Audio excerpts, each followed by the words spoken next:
Graça e paz, irmãos.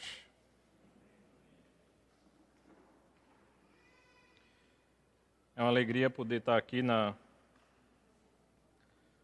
noite de hoje. Um desafio sempre, estar falando acerca da tão importante palavra do Senhor. E eu convido você a abrir a sua Bíblia no livro de Atos, no capítulo 23, a partir do versículo 12.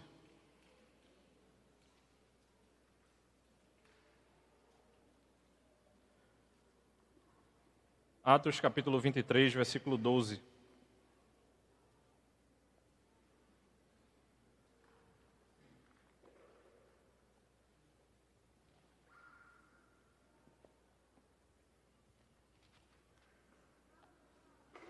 Antes de iniciar a pregação,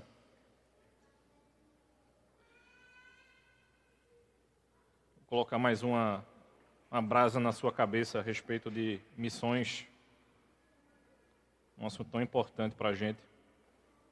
O Vládia estava falando ali da dificuldade de não poder entrar na tribo por conta da FUNAI. E eu estava dizendo ao presbítero Wellington que Deus tem levantado índios para evangelizar os próprios indígenas, e isso é uma bênção. Mas você pode abençoar com sua profissão também, viu, meu irmão? Já pensou em abrir um comércio lá em Palmeira dos Índios?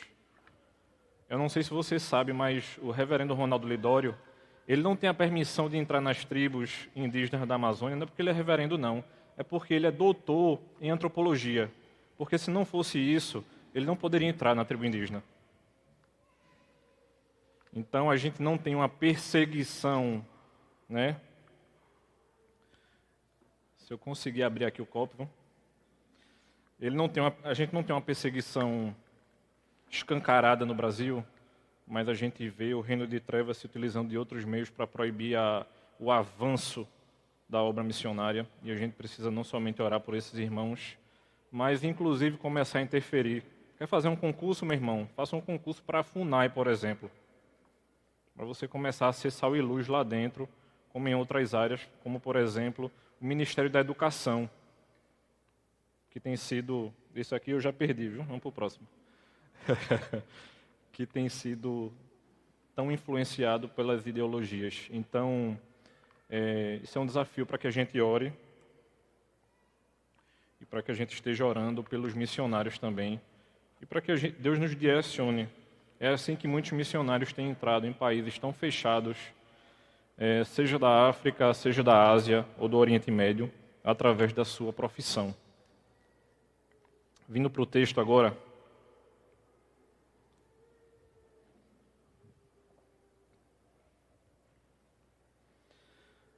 Atos capítulo 23, versículo 12, nos diz o seguinte: Quando amanheceu, os judeus se reuniram e juraram que não haviam de comer nem beber enquanto não matassem Paulo.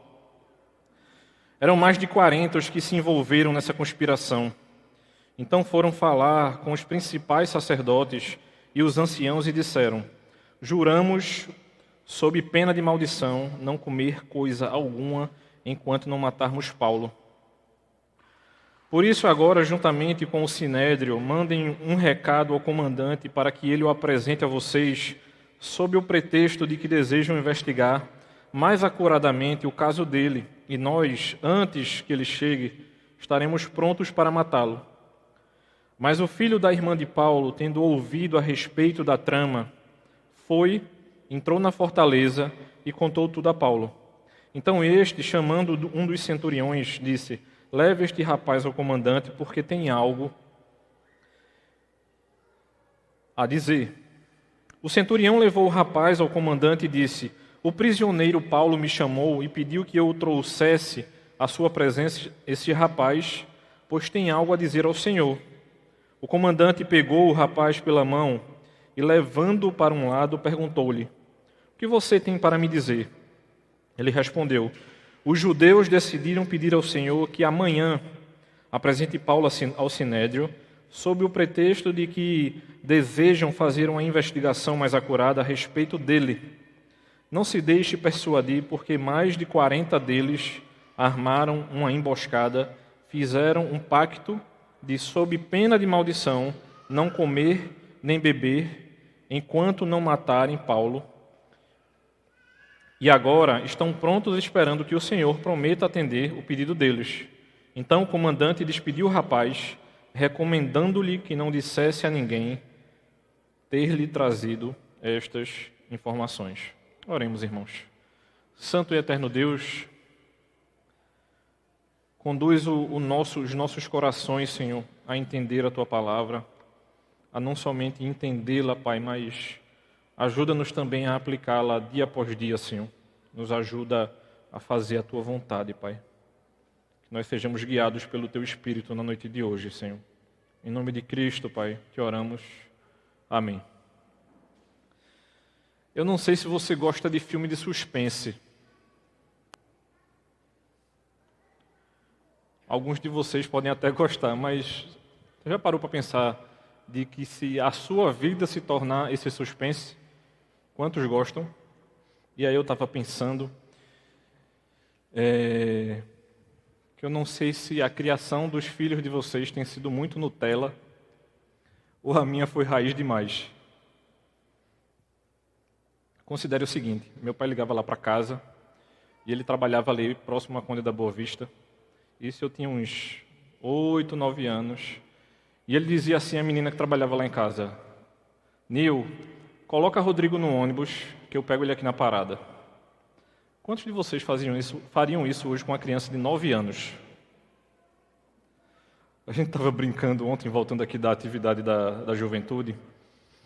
E aí Carol veio lá e disse assim: eu gostava que só de andar de ônibus quando criança, mas esse gostava que só é porque ela não andava. E aí eu olhei para a cara dela de Reverendo Ronaldo e disse assim: Carol foi criada a pão de ló, meu amigo. A leite com pera. Docinhos cristalizados na geladeira. Mas tudo isso faz parte porque muitas vezes eu e você, meu irmão, nós estamos com mais medo do processo, do que pode acontecer, do que realmente acontecerá. A gente fala desse suspense justamente porque determinadas coisas nos amedrontam de uma tal maneira que faz com que eu e você deixe de fazer determinadas coisas. E essas coisas faz com que a gente deixe de caminhar ou de fazer com que a nossa vida prossiga. Um irmão, não brasileiro obviamente, num processo de adoção, ele traz esse exemplo, ou um outro exemplo, contando para a gente a respeito de quando ele viaja para a Ucrânia para poder participar de um tribunal, para poder adotar algumas crianças, ele e a sua esposa. E ele começa a planejar o que ele falaria ao juiz, sendo que ele não esperava, que o juiz não queria que ele falasse inicialmente. Quem começa a falar é a sua esposa. Ou seja, todos os planos dele a respeito desse tribunal vão por água abaixo. O que é que você começaria a pensar quando o juiz chegasse para a sua esposa e dissesse assim: não, eu quero que você comece a falar, fulana de tal. Se eu tivesse sérios problemas de ansiedade, meu irmão, eu não sei se eu começaria a orar, se eu começaria a tremer, ou se eu começaria as duas coisas ao mesmo tempo. Porque o plano desse irmão foi por água abaixo.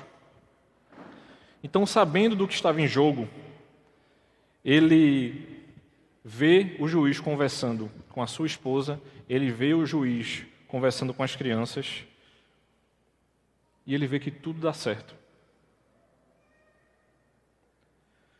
Muitas vezes, eu e você, a gente não consegue cruzar determinados acontecimentos. Eu trouxe um exemplo mais simples de você colocar o seu filho dentro de um ônibus, ainda criança, para ir para o centro da cidade.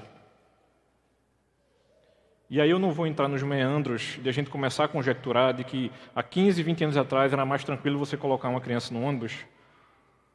Mas eu não sei se você está percebendo, mas eu estou testando o seu coração.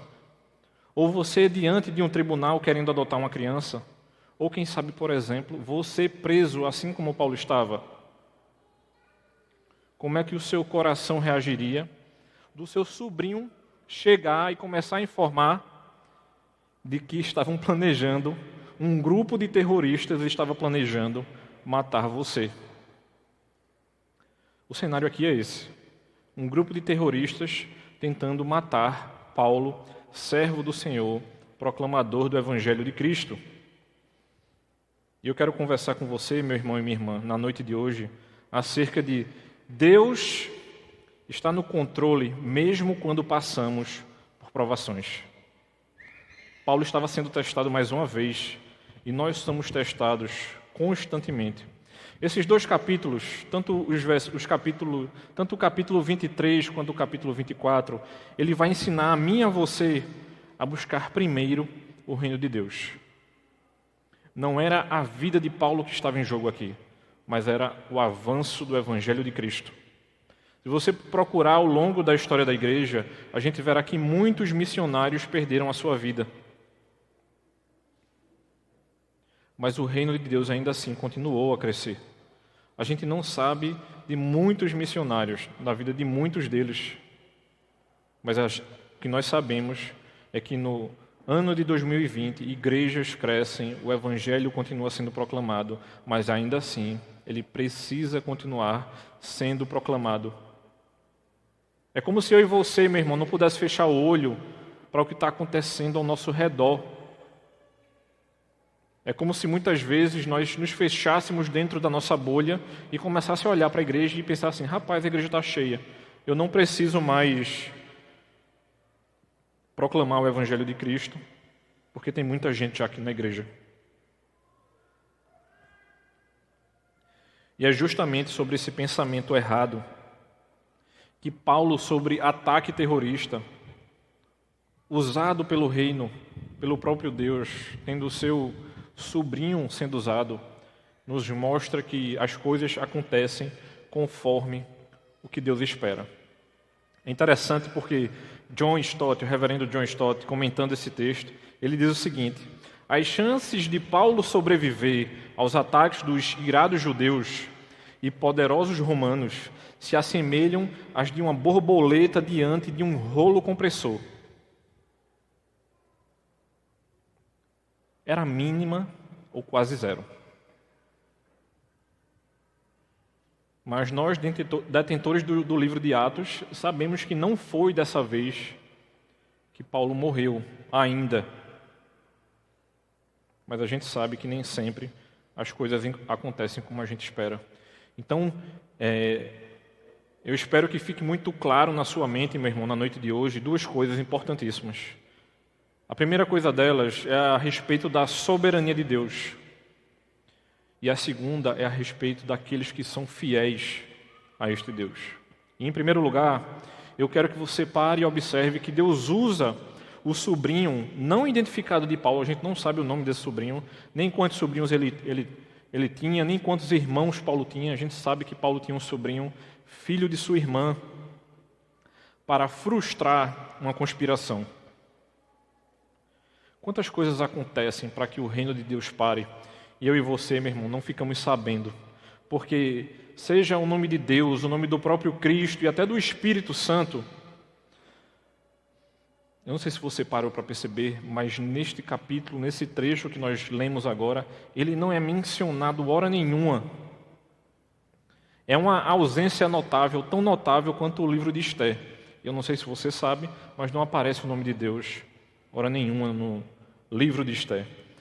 E nesse livro, apesar de faltar o nome de Deus, o livro de Esté, as impressões digitais estão por toda a parte da história daquele livro.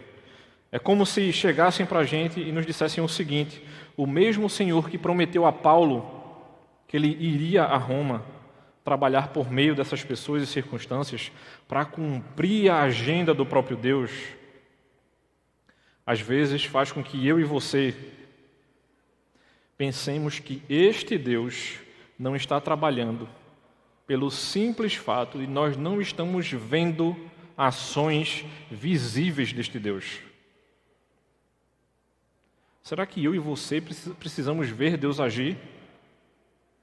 É como se eu e você estivesse vivendo a vida cristã, sendo salvos já, vivendo a vida ordinária, o dia a dia, e esperando por acontecimentos extraordinários. Esse é um texto belíssimo, porque você vai ver acontecer as duas coisas. A primeira coisa é justamente esse primeiro ponto do sobrinho de Paulo descobrindo de maneira simples um plano e vai contar a Paulo e consegue ter acesso ao chefe da guarda e dizer que plano é este. Você e eu, meu irmão, a gente não pode confundir a falta do espetacular com a inatividade de Deus. Não confunda isso.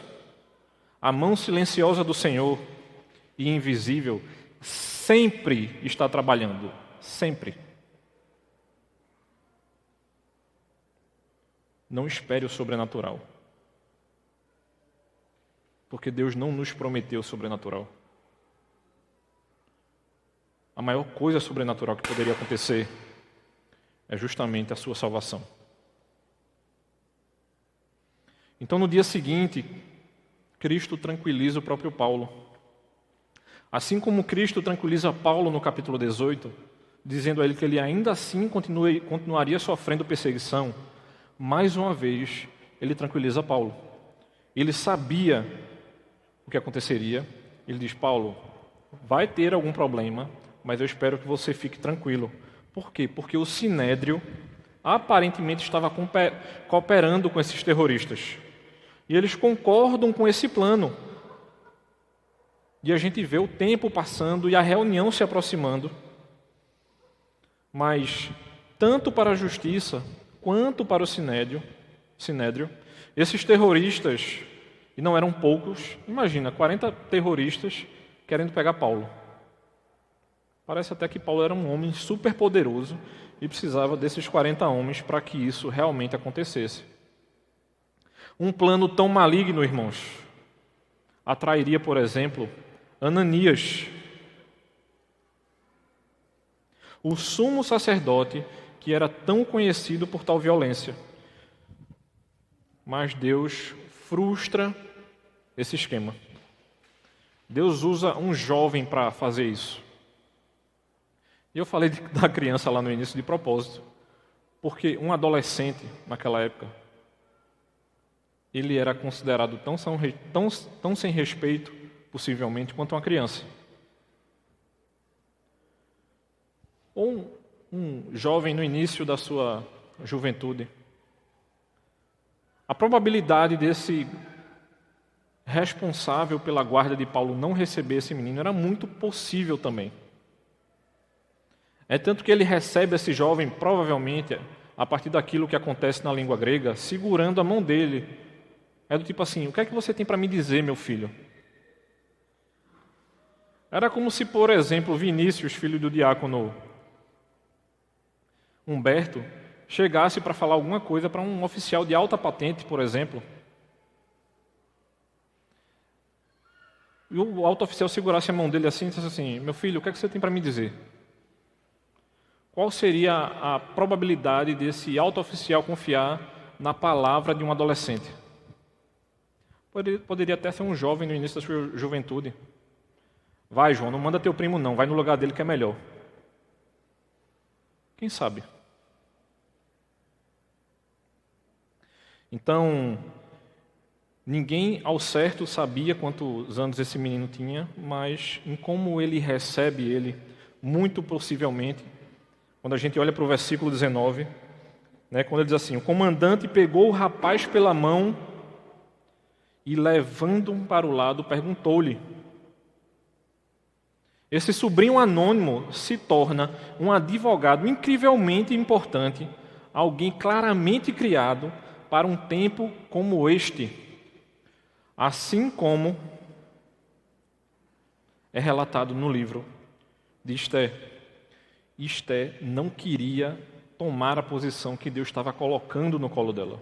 Em Esté, no livro de Esté, no capítulo 4, no versículo 14, você vai perceber que ela também não queria assumir essa postura. E Deus estava colocando ela como rainha. Poderia ser que esse menino não quisesse ir proteger o seu tio. Esta é a única menção a respeito da família de Paulo, encontrada em qualquer parte do Novo Testamento. A gente pode ficar com a seguinte impressão, meu irmão, de que Paulo perde a ligação com os seus sobrinhos ou com a sua família, mas aqui a gente pode ter a noção de que ele tinha um irmão, uma irmã e um sobrinho. Talvez até os fanáticos o tenham subestimado e estivessem apenas falando livremente na frente dele. Mas eu e você, meu irmão, a gente precisa se maravilhar muito mais com aquilo que Deus tem feito pelo seu povo e pelo seu reino. É como se eu e você, meu irmão, a gente tivesse perdido a ideia de maravilhamento. É como se eu e você não se chocasse mais com aquilo que Deus tem feito acerca do seu reino nas coisas simples da nossa vida. Deus frequentemente usará pequenas coisas, até filhinhos, para se cumprir seus grandes propósitos. Essa história vai ilustrar a integração perfeita entre a agenda soberana de Deus e as decisões humanas feitas por pessoas responsáveis. O Senhor já tinha prometido a Paulo que ele iria para Roma, mas possivelmente Deus preservaria Paulo das ações individuais. Assim como o sobrinho de Paulo fica sabendo da conspiração, ele retrata isso a Paulo. E Paulo age com sabedoria. O centurião romano faz o seu trabalho e Lísias age para proteger Paulo. Não há aqui arbustos em chamas envolvidos no resgate de Paulo e muito menos um show pirotécnico. Ou você estava esperando que Paulo fosse trasladado aqui porque ele poderia ser morto? Ele até poderia, mas Deus preferiu se utilizar de um caminho simples. A vida de Paulo é poupada como resultado de pessoas fazendo o que está à sua frente. Deus usa suas ações para cumprir os seus propósitos. E assim como Deus usa o sobrinho, Deus usará o comandante. Deus usa Lísias para proteger Paulo e Lísias responde imediatamente à ameaça quando ouve sobre isso. Ele faz planos para transferir Paulo para Cesareia. Agora, não é qualquer plano, meu irmão. Se você voltasse para o texto, a partir do versículo 23, o texto diz o seguinte: chamando 2 centuriões, ordenou: tenham de prontidão 200 soldados, 70 cavaleiros e 200 lanceiros para irem até Cesareia a partir das 9 horas da noite. Preparem também animais para fazer Paulo montar e levem-no com segurança ao governador Félix. O comandante escreveu uma carta nestes termos: Cláudio Lísias, ao excelentíssimo governador Félix, saudações. Este homem foi preso pelos judeus e estava prestes a ser morto por eles, quando eu, sobrevindo com a guarda, o livrei por saber que ele era romano. Querendo certificar-me do motivo por que o acusavam, levei-o ao sinédrio deles. Descobri que ele era acusado de coisas referentes à lei que os rege, mas nada que justificasse morte ou mesmo prisão. Sendo eu informado de que ia haver uma emboscada contra o homem, tratei de enviá-lo imediatamente ao Senhor, intimando também os acusadores a irem dizer na sua presença o que eles têm contra ele. Passe bem. Eu não sei se você lembra-se de alguns versículos atrás, mas ele diz aqui que protegeu Paulo. Mas eles iam açoitar Paulo.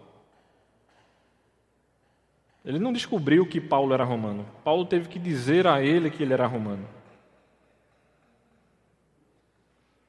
Que nem o reverendo Ronaldo falou hoje pela manhã, meia verdade é meia mentira.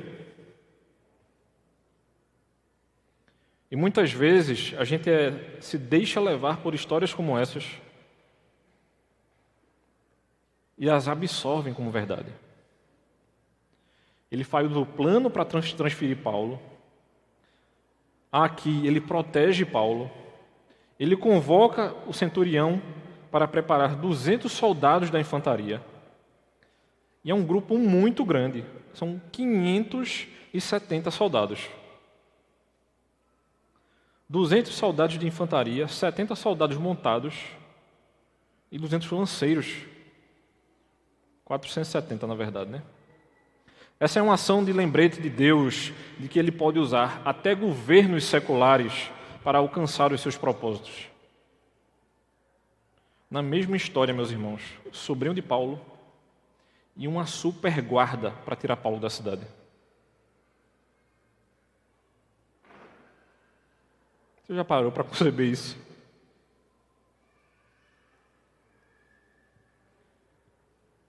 Imagina o governo do estado de Pernambuco disse assim: leva fulano com a super guarda.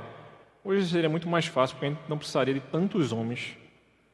Talvez a condução maior seria para o aeroporto. Mas mesmo assim, é uma história fenomenal. Eu e você, meu irmão, muitas vezes a gente vai precisar lembrar-se de, por exemplo, Provérbios capítulo 21, versículo 1, que diz o seguinte: como corrente de águas, assim é o coração do rei na mão do Senhor. Este o dirige para onde quiser.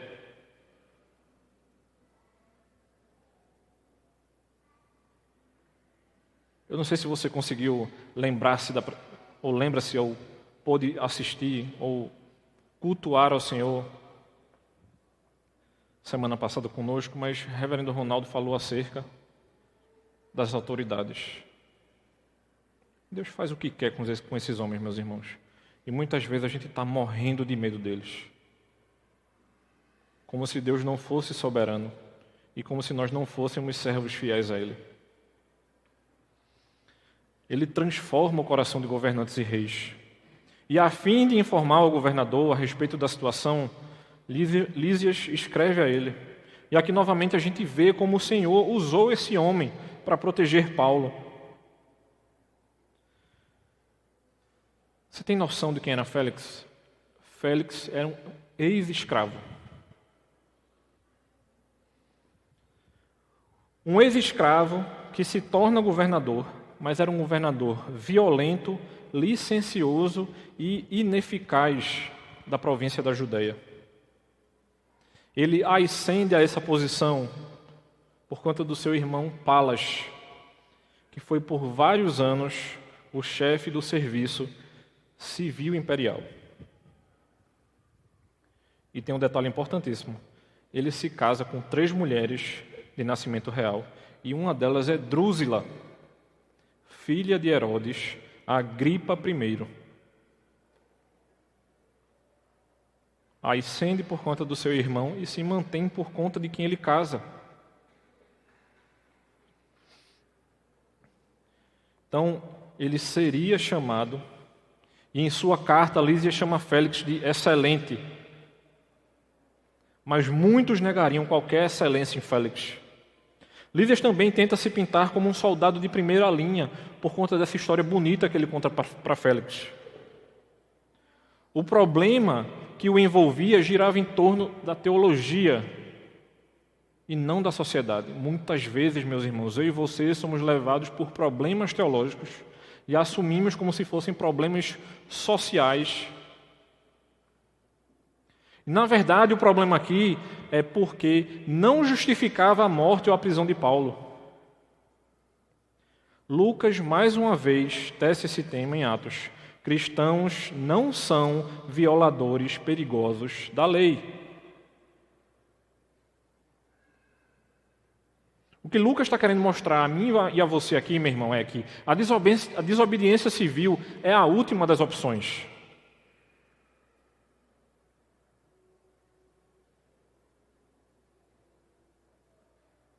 Mas se nós temos muitas vezes governos que não permitem que nós possamos fazer aquilo que a própria Constituição permite, talvez a gente tenha que desobedecer civilmente a esse governo.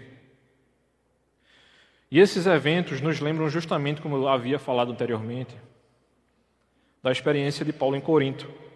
E essa experiência fez com que os judeus trouxessem as acusações a Galho lá, e essas acusações são rejeitadas, e aqui pessoas alegam que os primeiros cristãos eram criminosos, porque se Cristo foi preso como um criminoso, aquele que segue a ideologia cristã também deve ser tratado como um. O raciocínio aqui é esse. Então, ele foi sentenciado por um procurador romano e crucificado. Se isso acontece com Cristo, o que é que deveria acontecer a Paulo, por exemplo? Porque até Pilatos reconhece que aquilo não deveria ter acontecido. Aqui está, mais uma vez, outro paralelo entre as provações de Paulo e as do próprio Cristo. E a aplicação, meu irmão, é muito simples aqui. Os cristãos devem ser cidadãos honrados. Porque quando nós temos culpa no cartório, meu irmão, a probabilidade de eu e você tombar é muito grande. Mas se as pessoas não têm nada para nos acusar, o único meio será tentando derrubar a nossa fé e falando mal daquilo que eu e você acreditamos. A gente não pode ser, por exemplo, pragmáticos implacáveis, violando leis por causa das nossas causas e alegando que estamos agindo em nome de Deus. Porque quando as leis do país nos impedem de viver de acordo com a nossa fé, a gente deve obedecer ao Estado de Direito como cidadãos modelo. A atenção estará muito mais forte, o holofote estará em mim e em você, meu irmão. E eu e você perceberemos o desfecho disso justamente no final do texto, a partir do verso 31, que nos diz o seguinte: Então os soldados, conforme lhes foi ordenado, pegaram Paulo e durante a noite o conduziram até Antipatride.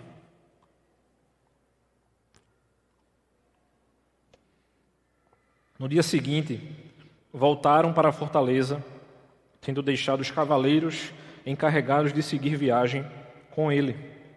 Quando estes chegaram a Cesareia, entregaram uma carta ao governador e também lhe apresentaram Paulo. Lida a carta, o governador perguntou de que província Paulo era, e quando soube que ele era da Cilícia, disse: Ouvirei você quando chegarem os seus acusadores.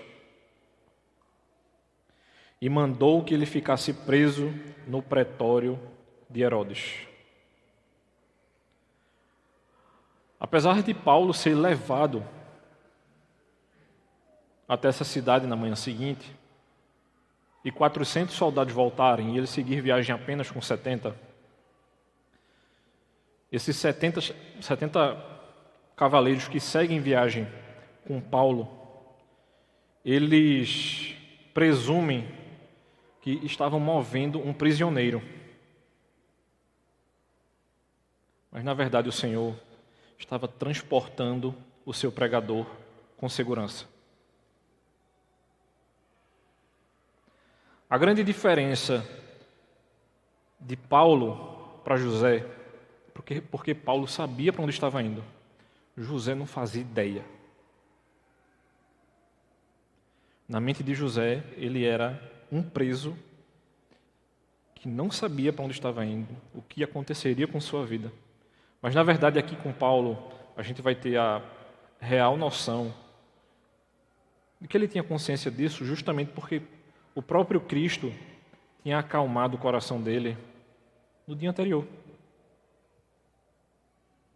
Ele sabia para onde estava indo. Mesmo que Félix fosse corrupto e incompetente, ele pelo menos começou da maneira certa. Ele disse que esperaria os acusadores chegarem. Ele disse que ouviria o caso de Paulo assim que eles chegassem e manda Paulo para esse lugar do pretório.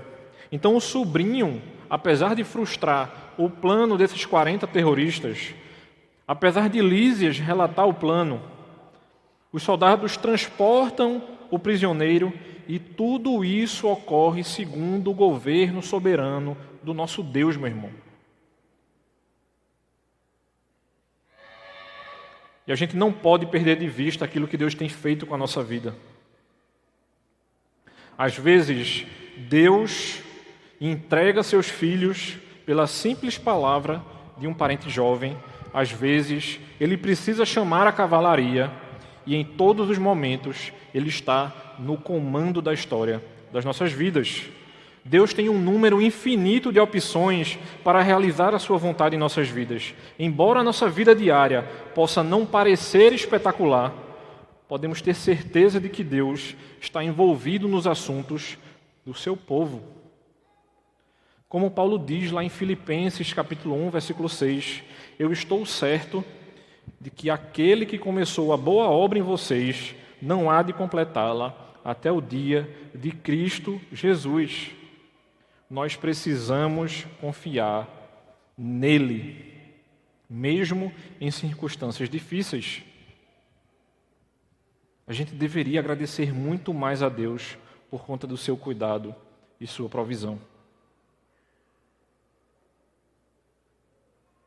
Temos vivido os tempos de calamidade. Pessoas têm sofrido por conta desses tempos. Mas mesmo assim, Deus tem cuidado do seu povo. E dentro dessa soberania, muitas vezes eu e você nos perguntamos, por exemplo, o que é que acontece quando nós pensamos acerca do nosso futuro, por exemplo? Isso estressa você, amedronta, você entra em desespero? Será que você acha mais fácil afirmar a soberania de Deus de maneira teórica, em vez de descansar na soberania de Deus, experimentando essa soberania?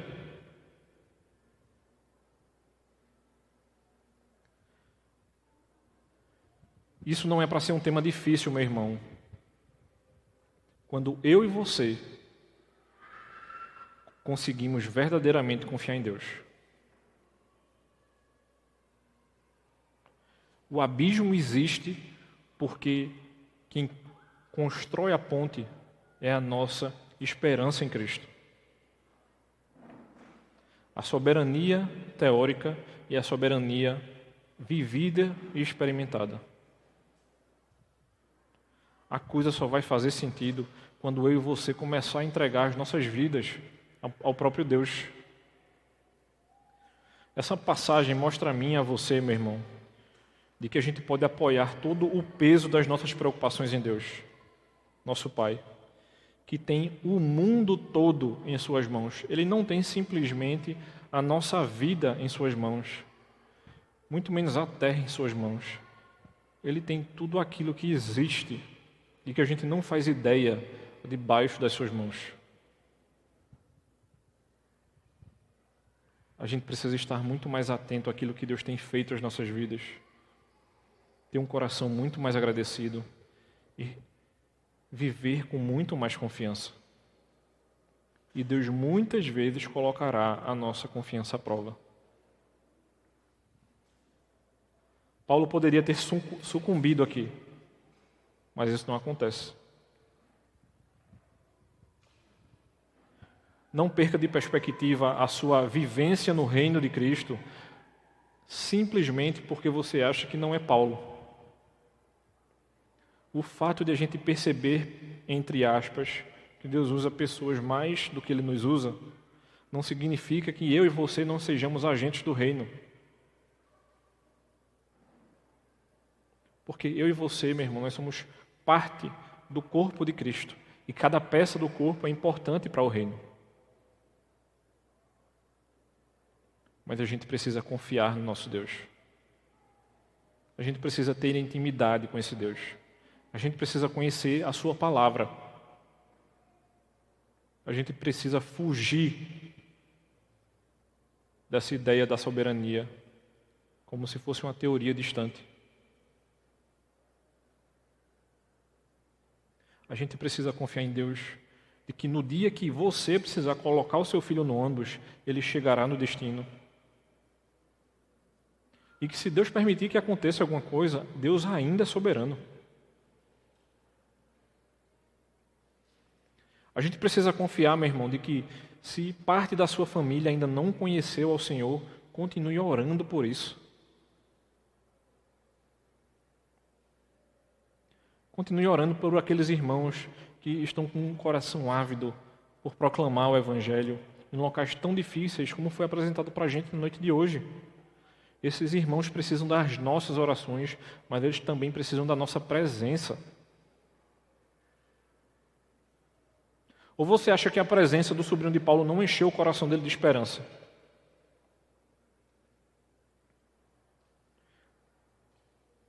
Não é normal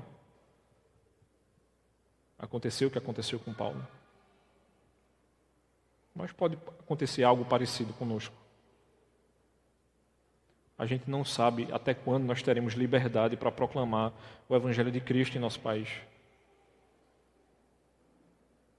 Talvez chegue o dia que a gente precise de escolta para continuar proclamando esse Evangelho. Mas ainda assim, a gente precisa confiar em nosso Deus. Vamos orar, irmãos. Santo e eterno Deus, que graça maravilhosa, Senhor, é essa que Tu nos dá, Pai. Que graça abundante, Senhor. Tu tens cuidado de nós como Teus filhos, tens cuidado de nós como povo Teu que proclamará o Teu Evangelho. Nós Te pedimos ajuda, Pai, para fazermos a Tua vontade, estarmos atentos ao Teu querer, Senhor, e caminhar contigo, confiantes de que Tu tens cuidado do Teu povo dia após dia, Senhor Deus. Nos ajuda, Pai, assim como Tu ajudaste o Teu servo Paulo, nos ajuda a confiarmos em Ti e que isso se torne prático, Senhor, que isso se torne vivenciado. Que a Tua ajuda, que a Tua mão bondosa recaia sobre o Teu povo, Senhor. E que a gente se aperceba que Tu tens cuidado de nós nos mínimos detalhes, ó Pai. Muito obrigado por tudo, Senhor. Em nome de Jesus, amém.